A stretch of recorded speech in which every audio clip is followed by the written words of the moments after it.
Hello friend, good morning to all of you. मेरे YouTube channel Amisha मातो पे आप सभी का स्वागत है। आई होप सो आप लोग बहुत अच्छे होंगे और मैं भी बहुत अच्छी हूँ। तो चलिए आज मैं स्टार्ट करती हूँ टॉपिक आज का, relation between physical quantities. Tension लेने की कोई बात नहीं, बहुत ही इजी टॉपिक है। आप लोग बस देखते जाइए, आप लोग को समझ में आ जाएगा।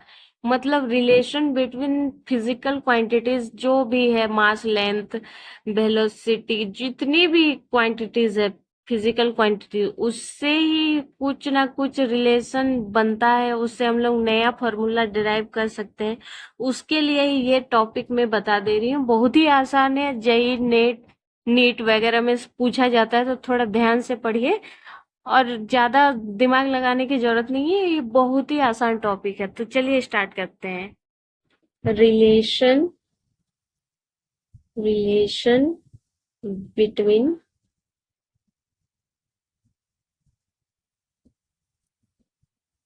Physical quantities. ठीक है, फिजिकल क्वांटिटीज। ओके, तो देखिए,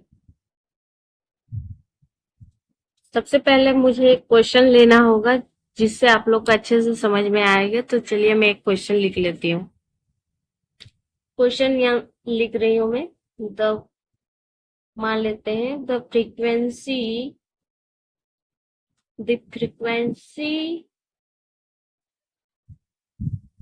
frequency of vibration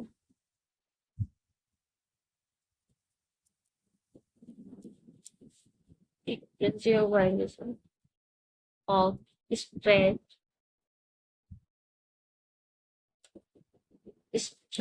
string depends depends on its length L, okay, mass per unit length M, ठीक है, and tension T and tension T in string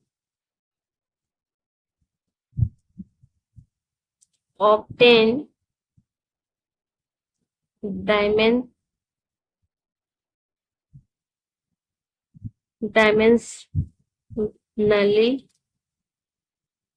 an expression for frequency, an expression for frequency।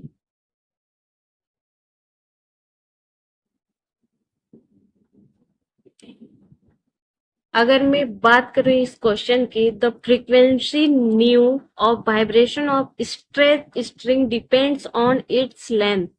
मतलब जो new है, जो हमारा frequency है new, वो किस पे डिपेंड कर रहा है? डिपेंड ऑन, किस पे? Depend on its length. ठीक है, इसके लेंथ पे डिपेंड कर रहा है। लेंथ मतलब एल हो गया। और बोल रहा है मास पर यूनिट लेंथ, और मास पर यूनिट लेंथ पे भी ये डिपेंड करता है। तो हम लोग एम लिख लेंगे।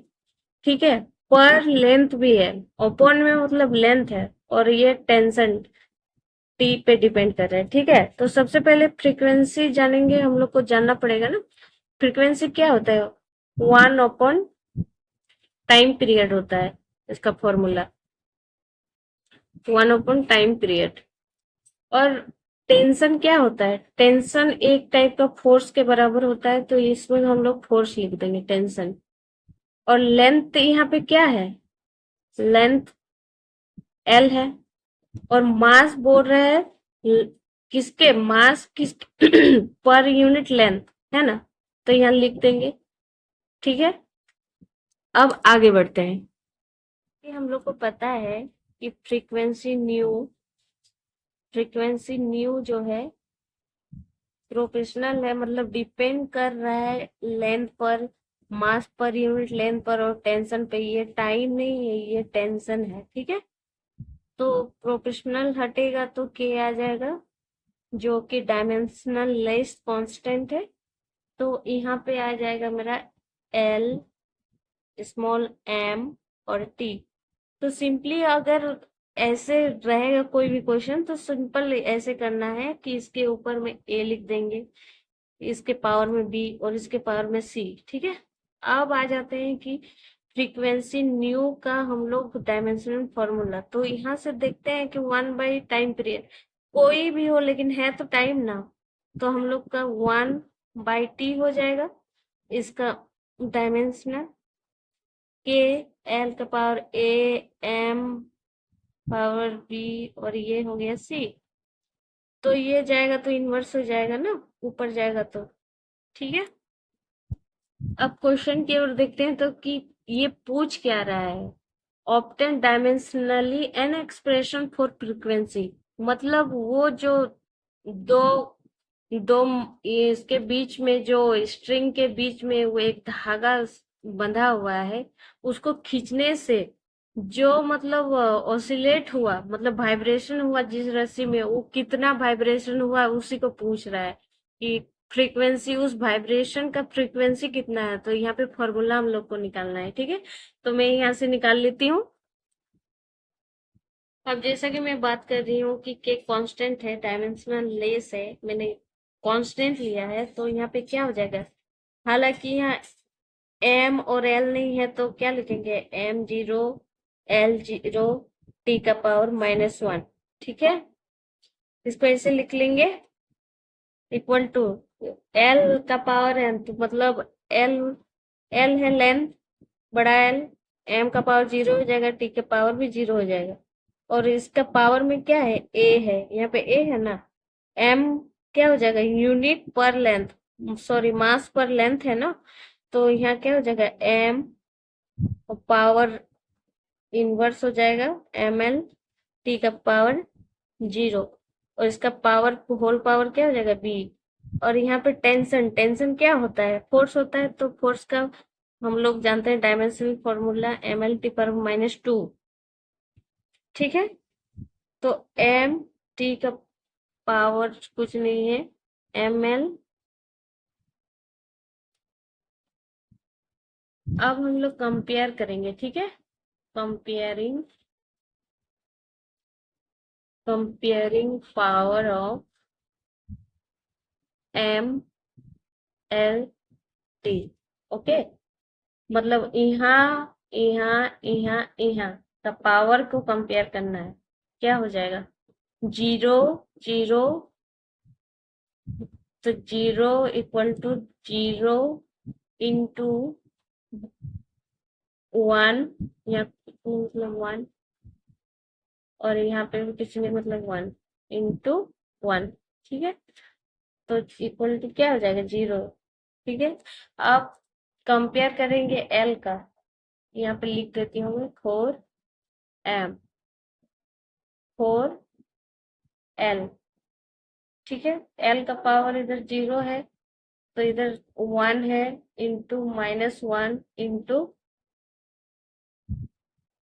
1, ठीक है। तो ये क्या हो जाएगा, मैंने इतना सॉल्व कर लिया, तो यहाँ से सी की वैल्यू क्या हो जाएगी, -, ठीक है। जैसे इस इक्वेशन में पुट कर देंगे ना सी का वैल्यू, तो ये ऐसा आ जाएगा मेरा। तो यहाँ से क्या आ जाएगा, बी इक्वल टू -1/2, इधर जाएगा तो -1/2 बी हो गया, और सी का भी निकल गया। अब ए की बारी, इस इक्वेशन में पुट कर देंगे हम लोग, ए माइनस बी का क्या है, 1/2 -1/2, सॉरी यहाँ प्लस है, +1/2 इक्वल टू 0। तो यहाँ पे क्या हो जाएगा, सॉल्व कीजिए। और जैसा कि 1/2 को आधा आधा को एक कर सकते हैं ना, तो ए का वैल्यू आ गया मेरा 1, बी का वैल्यू आ गया -1/2, और सी का वैल्यू क्या आ गया, 1/2। तो सिंपली मैं अब इसको इस इक्वेशन में पुट कर दूंगी, ठीक है। किस में, इसमें जरूरत है ना, तो इसमें मैं पुट कर दूंगी। एक मिनट देंगे कि सारी एबीसी का वैल्यू को पुट कर देंगे फ्रीक्वेंसी ऑफ, मतलब फ्रीक्वेंसी का जो इक्वेशन था उसपे, ठीक है। Putting putting this value putting this values in frequency frequency equation, ठीक है। फ्रीक्वेंसी इक्वेशन क्या था मेरा, nu is equal to K L का power A small M V और टी का पावर सी, ठीक है। अब इसको मस्त से सिंपल कर लेंगे, ठीक है, सॉल्व करेंगे। तो जो जो इनवर्स है ना, उसको हम लोग लिखेंगे नीचे में, ठीक है।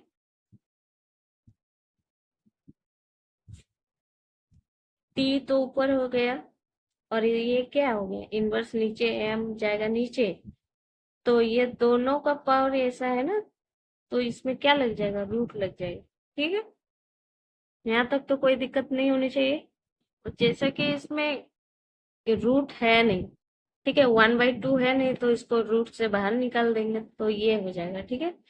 तो ये क्या हो गया, फ्रीक्वेंसी ऑफ वाइब्रेशन फॉर्मूला हो गया इसका, ठीक है। ये हो गया मेरा फॉर्मूला बन गया, ठीक है।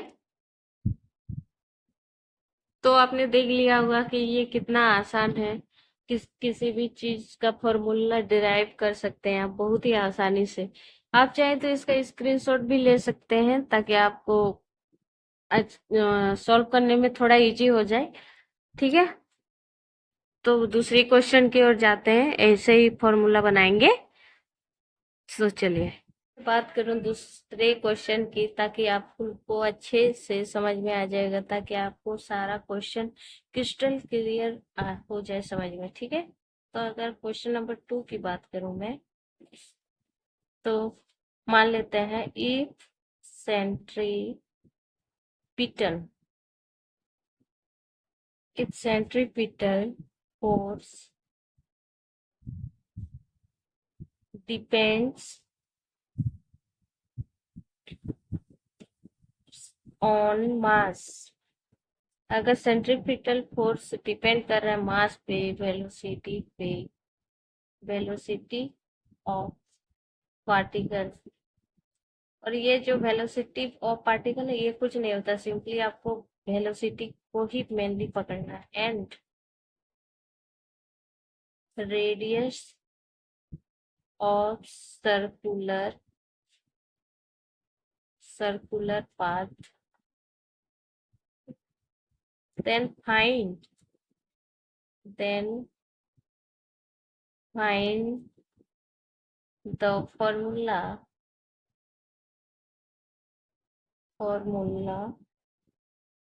of centripetal force, okay, using dimensional analysis, ठीक है। तो ये मेरा क्वेश्चन हो गया कि क्या निकालना है, फॉर्मूला निकालना है, डायमेंशनल नहीं निकालना है, इसका डायमेंशन नहीं निकालना है, सेंट्रीपिटल फोर्स का फॉर्मूला लिखना है, ठीक है, निकालना है किसके माध्यम से, यूजिंग डायमेंशनल एनालिसिस, मतलब सब चीज का जो डायमेंशन बन के हमारे पास आएगा उसके लिए हम लोग को, इसी से हम लोग को सेंट्रीपिटल फोर्स का फॉर्मूला निकालना है, ठीक है।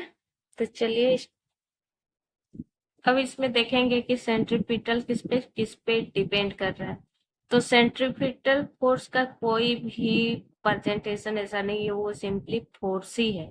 तो अच्छे से इसको समझिए, सॉल्यूशन स्टार्ट करती हूँ मैं। इसको अच्छे से समझना है कि सेंट्रीपिटल फोर्स मतलब फोर्स प्रोफेशनल किस पे डिपेंड कर रहा है, डिपेंड्स ऑन मास। तो इसमें हम लोग क्या लिखेंगे, mass depends of velocity of particle, कुछ नहीं बस भी लिखना है, और क्या, रेडियस ऑफ सर्कुलर पाथ, मतलब रेडियस पे डिपेंड कर रहा है, ठीक है। तो यहाँ से हम लोग लिखेंगे के इसका प्रोपोर्शनलिटी हटा तो के एम भी आर। ठीक है, तो फोर्स फोर्स का डायमेंशन क्या होता है? यहाँ ए लिख देंगे, यहाँ बी लिख देंगे, यहाँ सी लिख देंगे, सिंपल जैसे मैंने पहले क्वेश्चन पे करा है। ठीक है, तो ये हो गया मेरा के एम का पावर ए, भी का पावर बी और आर का पावर सी। ठीक है, तो ये क्या है? कांस्टेंट है, और कांस्टेंट हमेशा डायमेंशन लेस हो। ठीक है, तो ये तो नेगलेक्ट हो गया, कोई बात नहीं, ये सब हटाओ। फोर्स का होता है dimension formula M L T का पावर -2 इक्वल टू, इसका मेरा क्या होगा? मास। मास मतलब क्या होता है? मास मतलब एम होता है। ठीक है, एम, जो कि अब एल का पावर कुछ नहीं है, तो टी का पावर भी 0 हो जाएगा, और यहाँ पावर में ए है। और वेलोसिटी क्या होता है? हमारा वेलोसिटी क्या होता है? वेलोसिटी होता है rate of change of displacement with respect to time. तो एल एल इसका पावर एम का टी का पावर -1 बी हो गया। और रेडियस क्या होता है? रेडियस का मतलब भी होता है लेंथ। तो एम का पावर कुछ नहीं है तो 0, एल का पावर 1, टी का पावर 0। और यहाँ पे क्या, अब हम लोग क्या करेंगे? कंपेयर करेंगे पावर को। ठीक है, इसका पावर कंपेयर होगा, एम का पावर कंपेयर, सबका पावर कंपेयर होगा। कंपेयरिंग स्टार्ट करते हैं। कंपेयरिंग कंपेयरिंग पावर ऑफ, किसके किसके पावर होता है? M, power of M, L and T. ठीक है, तो फोर एम का अगर पावर हम लोग कंपेयर करेंगे तो क्या आएगा?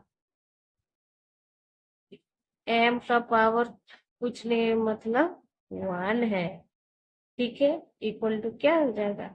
एम का पावर 1, एम 0, एम का पावर 1, एम 0, यहाँ तो 0 0 है, 0 का अगर करेंगे तो बी, और ये एम भी इधर भी 0 है, मतलब 0 का पावर सी। तो अगर इसको देखें, अब यहाँ हम लोग देखते हैं 1 का पावर ए तो ए हो जाएगा, और 0 का पावर बी होगी, और 0 का पावर सी है, तो इसको लिखने का जरूरत नहीं है, तो मतलब हमारा ए इक्वल टू 1 आ गया। ठीक है, अब फोर एल, एल से कंपेयर करेंगे तो 1 है मेरा इधर, और इधर 0 है, 0 में एल फिर मेरा यहाँ 1 है, कुछ नहीं, मतलब 1 है, तो बी का पावर रखना, एल का पावर फिर से यहाँ 1। ठीक है,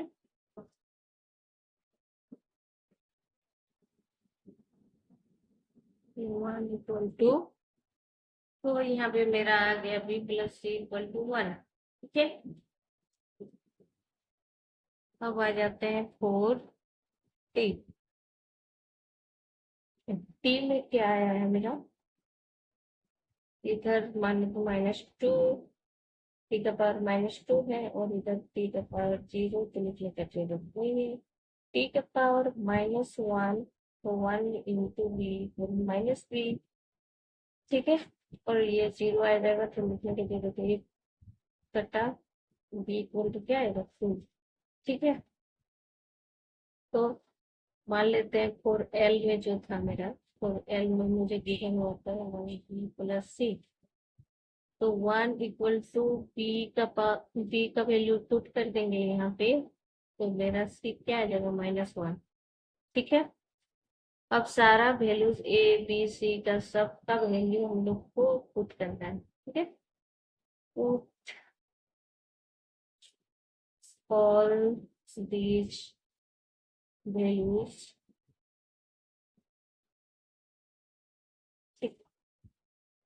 इसमें पुट करना है एफ इक्वल टू, जो हमारे पास समीकरण आया था, इक्वेशन आया था ए v का पावर b, r का पावर c, तो f